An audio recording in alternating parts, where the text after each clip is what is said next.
ఈ రోజు మెట్రోను రాష్ట్ర ప్రభుత్వమే స్వాధీనం చేసుకొని దాదాపుగా 15,000 కోట్ల రూపాయలతో ఈ రోజు మెట్రోను రాష్ట్ర ప్రభుత్వమే స్వాధీనం చేసుకొని ఇంకొక 76 కిలోమీటర్లు మొదటి విడతగా మెట్రోను విస్తరించుకోవడం ద్వారా ఈ రోజు చాలా దగ్గర లాస్ట్ మైల్ కనెక్టివిటీ మిస్ అయింది అధ్యక్ష తమరు వచ్చే రూట్లోనే ఎల్బీ నగర్ వరకు మెట్రో ఆగిపోయింది. కానీ వాస్తవంగా ట్రాఫిక్ మన హయత్ నగర్ అవతల నుంచి సిటీలోకి వస్తున్నారు. ఈరోజు ఏ రాష్ట్రంలో ఏ దేశంలో అయినా మెట్రో అనేది ఎప్పుడు ఎయిర్పోర్ట్కి కనెక్ట్ చేసి ఉంటుంది అధ్యక్ష. మన దగ్గర ఎయిర్పోర్ట్కి కనెక్ట్ లేదు అధ్యక్ష. అందుకే ఈరోజు నాగోల్ నుంచి ఎల్బీ నగర్ నుంచి ఓఎస్సీ హాస్పిటల్ నుంచి చంద్రాయన్గుట్ట నుంచి రాజేంద్ర నగర్ నుంచి శంషాబాద్ నుంచి మనం ఎయిర్పోర్ట్ కనెక్ట్ చేస్తున్నాం అధ్యక్ష. అదేవిధంగా ఈరోజు గౌలిగూడ దగ్గరకు వచ్చి ఆగిపోయింది అధ్యక్ష.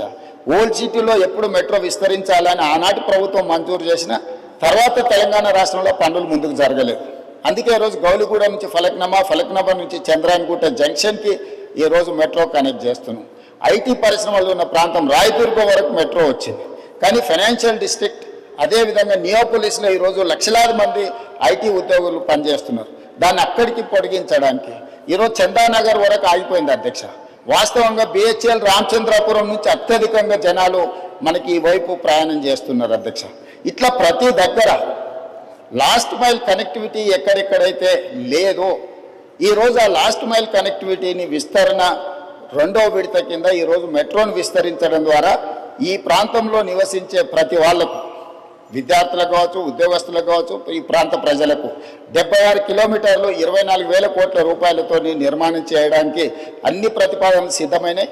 ఇప్పుడు ఈ నెలాఖరు వరకు కానీ లేకపోతే ఏప్రిల్ నెలలో ఎల్ఎన్టీ నుంచి మనం మెట్రోని స్వాధీనం చేసుకుంటే భవిష్యత్ కార్యాచరణ ముందుకు వెళ్తుంది. కేంద్ర ప్రభుత్వం కూడా సానుకూలంగా స్పందించింది భవిష్యత్తు విస్తరణ కోసం మెట్రో విషయంలో సంబంధించి అధ్యక్ష.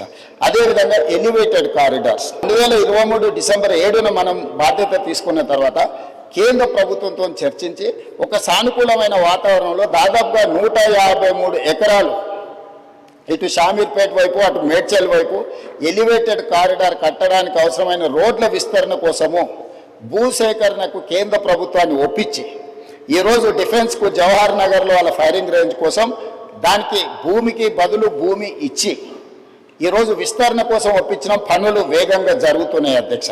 అందుకే ఈరోజు ఈవెన్ బేగంపేట ఎయిర్పోర్ట్లో కూడా ఎయిర్పోర్ట్ మధ్యలో నుంచి ఈరోజు అండర్ పాస్కి మనం అనుమతి తీసుకొచ్చినాం అధ్యక్ష.